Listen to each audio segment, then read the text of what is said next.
to me, I support the proposition that this contract should be reviewed, but I put caution on the fact that there are contracts which are existing, duly executed, and we should exercise care and in labeling these contracts as onerous because the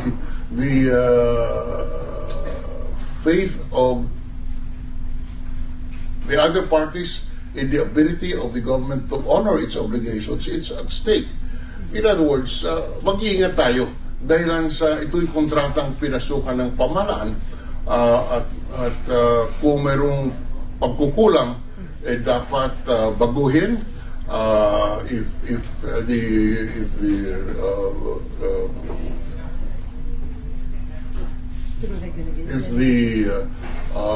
through renegotiation. If not, you can go to court and have it revised. That is allowed. But we should be conscious that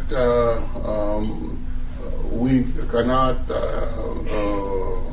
promulgate a rule that could be interpreted as a breach of an obligation under the contract that's prohibited under the Constitution, but also on the prestige, on the